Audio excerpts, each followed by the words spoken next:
Hello दोस्तों, आपका channel में फिर से स्वागत है। पिछले एपिसोड में हमने ब्रेकआउट ट्रेडिंग के बारे में विस्तार से चर्चा की है। ब्रेकआउट ट्रेडिंग मार्केट्स में सबसे एक्साइटिंग ट्रेडिंग स्टाइल्स में से एक है। आप प्राइस को एक रेंज के भीतर कंसोलिडेट होते हुए देखते हैं और फिर जब प्राइस उस रेंज से बाहर ब्रेकआउट होते हैं तो आप ट्रेड में एंटर करते हैं और एक मजबूत प्राइस मूव का लाभ उठाते हैं। और अक्सर जब प्राइस रेंज में फंस जाती है तो ये कुछ मोमेंटम के साथ उस कंसोलिडेशन रेंज से बाहर निकल जाती है, जिससे ट्रेडर्स को अच्छी प्रॉफिट पोटेंशियल मिलती है। लेकिन ब्रेकआउट्स का एक ईवल ट्विन है जो सभी ब्रेकआउट ट्रेडर्स के लिए एक कर्स है, और ये फॉल्स ब्रेकआउट्स के अलावा कोई नहीं है। यदि आपने कभी ब्रेकआउट्स का ट्रेडिंग किया है तो आप इस सिचुएशन को पहचानेंगे, जब आपको लगता है कि आपने बड़ी प्राइस मूव पकड़ ली है, लेकिन इसके बजाय मार्केट आपके खिलाफ हो जाता है और आपको अपने ट्रेड से बाहर कर देता है। तो हम ब्रेकआउट और फॉल्स ब्रेकआउट के बीच अंतर कैसे बता सकते हैं? ऐसे कई टूल्स हैं जिनका ट्रेडर्स यूज करते हैं, लेकिन पहली बात जो मुझे आपको बतानी है वो ये है कि आप फॉल्स ब्रेकआउट से पूरी तरह से बच नहीं सकते हैं। कई बार ऐसा होता है कि सेटअप कितना भी अच्छा क्यों ना हो, आप अभी भी फॉल्स ब्रेकआउट्स में फंस जाएंगे। लेकिन आप फॉल्स ब्रेकआउट्स में फंसने की संभावना को कम कर सकते हैं। हमारे पास कुछ प्राइस एक्शन के तरीके और कुछ टिप्स हैं जिनका उपयोग आप फॉल्स ब्रेकआउट्स में फंसने की संभावना को कम करने के लिए कर सकते हैं। इसलिए पहली टिप जो मैं आपके साथ शेयर करना चाहता हूं वह है पावर मूव्स का पीछा करना बंद करना, या एरियाज ऑफ वैल्यूज में पावर मूव्स का पीछा करना बंद करना। आखिर पावर मूव्स क्या होते हैं? मैंने पावर मूव्स के बारे में इस कोर्स के एपिसोड 6 में बात की थी, जब हमने रिवर्सल्स के बारे में चर्चा की थी। यदि आप बड़ी कैंडलस्टिक्स के साथ एक मजबूत प्राइस मोमेंटम देखते हैं तो यह एक पावर मूव है। यदि प्राइस एक ऐसे लेवल से ऊपर जाती है जिसमें कोई पुलबैक नहीं होता है और फिर ये सपोर्ट या रेजिस्टेंस जैसे किसी एरिया या प्राइस लेवल को तोड़कर ऊपर जाता है, तो मेरा सजेशन इस प्रकार के ब्रेकआउट्स का पीछा नहीं करना है, क्योंकि अक्सर मार्केट इन सिचुएशंस के तहत रिवर्स हो जाएगा। मुझे इतना यकीन क्यों है? मैं आपको एक सरल एक्सप्लेनेशन देता हूं कि ऐसा आमतौर पर क्यों होता है। जब आप एक ऐसे बाजार का पीछा करते हैं जहां यह एक स्ट्रॉन्ग प्राइस मूव या पावर मूव बना रहा है, तो इन हायर प्राइसेस को सस्टेन करने के लिए कोई फ्लोर या सपोर्ट नहीं है। यदि आप चार्ट्स का एनालिसिस करते हैं तो मेजॉरिटी टाइम कीमतों में इस स्पेसिफिक टाइप की प्राइस एक्शन एग्जिबिट होती है जो ऊपर जाती है और फिर रिट्रेस होती है या पुल बैक करती है। इस प्रकार की प्राइस एक्शन में इन हायर प्राइसेस का सपोर्ट करने के लिए स्विंग लोज जैसे लेवल्स होते हैं। इसका क्या मतलब होता है? उदाहरण के लिए एक रेजिस्टेंस का मामला लें। यदि बाजार रेजिस्टेंस से रिवर्स हो जाता है तो उसे एक फ्लो या सपोर्ट मिल जाएगा जहां पोटेंशियल बाइंग प्रेशर प्राइसेस को अधिक बढ़ा सकता है। इस प्रकार की प्राइस मूव्स अधिक रिलायबल हैं क्योंकि वे इन राइजिंग प्राइसेस का सपोर्ट करने के लिए हायर स्विंग लेवल्स की एक श्रृंखला है। अब क्या होता है जब बाजार ने एक लेवल में एक पावर मूव दी है? इस मामले में भी एक रेजिस्टेंस लेवल पर विचार करें। इसका मतलब है कि इन हायर प्राइसेस का सपोर्ट करने के लिए कोई इंटरमीडिएट स्विंग लेवल्स नहीं है, या रेजिस्टेंस पर बेचने पर सेलर्स का ऑपोजिशन करने के लिए बायर्स के लिए कोई ऑब्वियस प्राइस लेवल नहीं है। बाइंग के लिए एकमात्र पोटेंशियल एरिया पिछला सपोर्ट लेवल है। तो ऐसे बहुत सारे सेलर्स होंगे जो बेचने के लिए रेजिस्टेंस पर वेट कर रहे होंगे, और ऐसे बायर्स भी होंगे जो ब्रेकआउट खरीदना चाहते हैं, जो अपने स्टॉप लॉस को रेजिस्टेंस लेवल से नीचे रखेंगे। अब रेजिस्टेंस लेवल के नीचे सेल ऑर्डर्स का एक क्लस्टर होंगे जो बायर्स और सेलर्स दोनों द्वारा रखा गया है। यदि प्राइस रेजिस्टेंस से लोअर रिवर्स होने में सफल हो जाती है तो ये सभी सेल ऑर्डर्स ट्रिगर हो जाएंगे जो सेलिंग प्रेशर को और बढ़ाएंगे और बाजार और भी नीचे गिर जाएगा। और इस बात की अच्छी संभावना है कि यदि रिवर्सल आता है तो ये बहुत तेजी से प्राइसेस को नीचे की ओर नियरेस्ट सपोर्ट लेवल या फ्लो एरिया तक ले जा सकता है, जहां बायर्स संभावित रूप से आ सकते हैं। लेकिन ये एक बड़ी दूरी होगी और कोई भी बायर जो एक स्टॉप लॉस नहीं रखा है उसके अकाउंट में से खून बह जाएगा। इसलिए ये बेहतर है कि यदि आप एक ब्रेकआउट ट्रेडर हैं तो आप दूर रहें या ऐसी कंडीशंस में साइडलाइंस पर रहें जहां एरिया ऑफ वैल्यू में एक पावर मूव आता है। अब हम कुछ प्राइस एक्शन टिप्स देखेंगे जिन्हें आप आसानी से फेक आउट से सावधान रहने के लिए बाजार में अप्लाई कर सकते हैं। हालांकि समस्या ये है कि आप कैंडल्स के कंप्लीशन होने की प्रतीक्षा कर रहे हैं, और कभी कभी ये कुछ ट्रेड्स मिस आउट होने का एक कारण हो सकता है। तो यह एक ट्रेडर के रूप में आपके डिसीजन मेकिंग पर निर्भर करता है जब रियल मार्केट कंडीशंस में इसका उपयोग किया जाता है।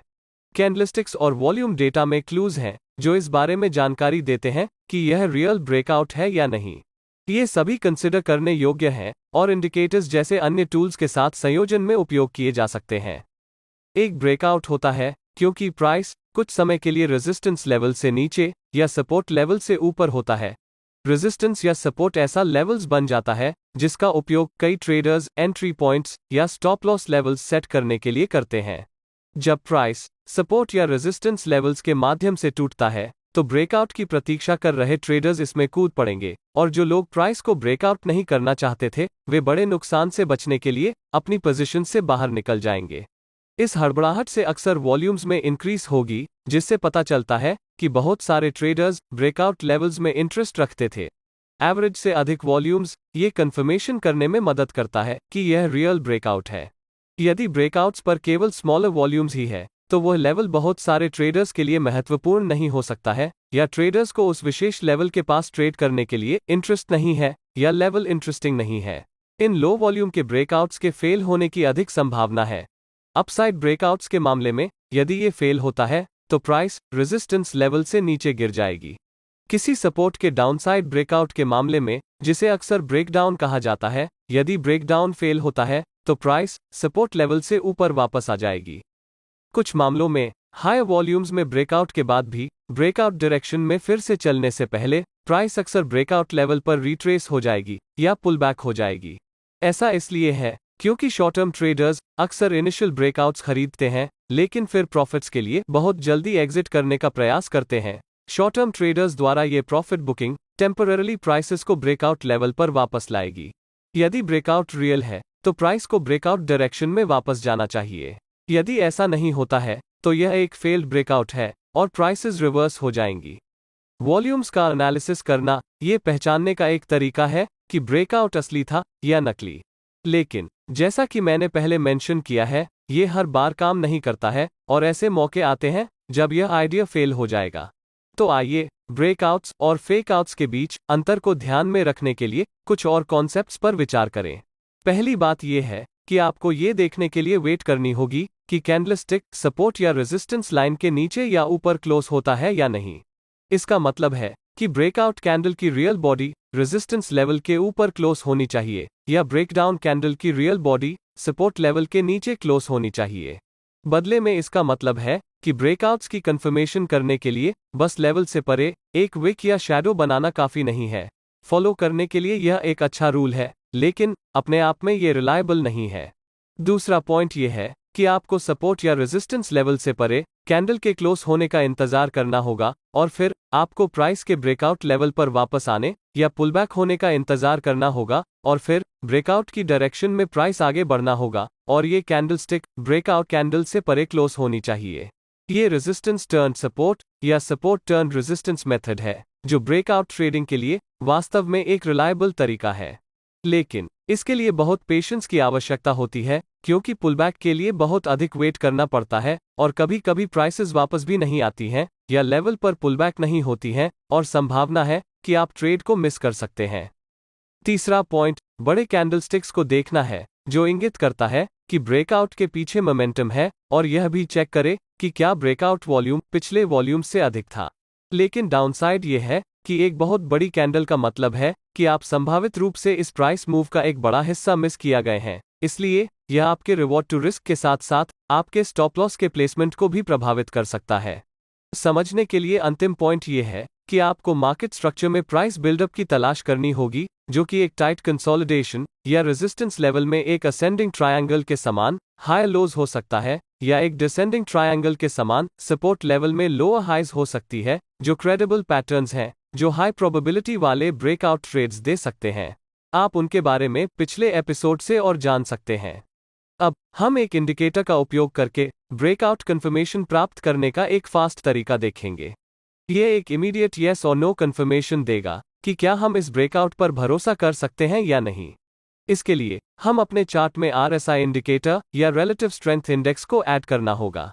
यदि हम ब्रेकआउट्स की तलाश कर रहे हैं तो हम उम्मीद करेंगे कि ब्रेकआउट कुछ प्राइस मोमेंटम के साथ होगा और हम उस मोमेंटम को खोजने के लिए RSI इंडिकेटर का उपयोग करेंगे। बेसिकली RSI एक मोमेंटम इंडिकेटर है और यह एक प्राइस मूव की स्पीड को मापता है। तो यदि वो स्पीड बढ़ रही है तो मोमेंटम बन रहा होगा या बढ़ रहा होगा। मैं इस मामले में RSI कन्वर्जेंस के बारे में बात कर रहा हूं। RSI कन्वर्जेंस तब होता है जब RSI डायरेक्शन प्राइस ट्रेंड को रिफ्लेक्ट करती है। उदाहरण के लिए, यदि किसी स्टॉक की कीमत ऊपर की ओर जाती है तो RSI भी ऊपर की ओर ट्रेंड होता है। RSI कन्वर्जेंस से मेरा यही मतलब है। इसलिए यदि प्राइस एक एरियर ऑफ वैल्यू के माध्यम से ऊपर जा रहा है तो हम चाहते हैं कि RSI इंडिकेटर हायर हाइज दिखा रहा हो, जिससे बढ़ती मोमेंटम का संकेत मिलता है। विचार यह है कि अगर बाजार की मोमेंटम बढ़ रही है तो RSI भी बढ़ना चाहिए। उसी प्रकार अगर प्राइस नीचे जा रही है और एक सपोर्ट लेवल से नीचे टूट रही है तो यह RSI टूल में नीचे की ओर बढ़ती मोमेंटम का संकेत देती है। बेरिश और बुलिश दोनों सिग्नल्स के लिए ये कंफर्मेशन आमतौर पर अधिक यूजफुल होती है जब RSI की पीरियड 14 या उससे अधिक होती है। 14 पीरियड के नीचे कुछ भी पीरियड इस्तेमाल किया जा सकता है, लेकिन आमतौर पर कन्वर्जेंस की कंफर्मेशन के लिए इसे कम रिलायबल माना जाता है। बेशक कोई इंडिकेटर परफेक्ट नहीं है, लेकिन ब्रेकआउट की कंफर्मेशन करने के लिए RSI का उपयोग करने से आपको मार्केट में सिग्निफिकेंट एज मिलेगी। ये पोटेंशियल ब्रेकआउट के एविडेंस की कंफर्मेशन करता है, न कि फॉल्स ब्रेकआउट की। मेरा सजेशन है कि आप इसे अपने चार्ट्स में जोड़ें और देखें कि यह आपके लिए क्या कर सकता है। अब इस वीडियो की सबसे खास बात, आपको इन तकनीकों का बैकटेस्ट करना होगा जिनकी मैंने आपके साथ चर्चा की है, ताकि ये समझ सकें कि प्रत्येक सिस्टम कितनी रिलायबल है और फिर अपनी पसंद की सिस्टम का उपयोग करें। क्योंकि प्रैक्टिस आपको परफेक्ट बनाता है और बैकटेस्टिंग आपके खाते को बचा सकता है।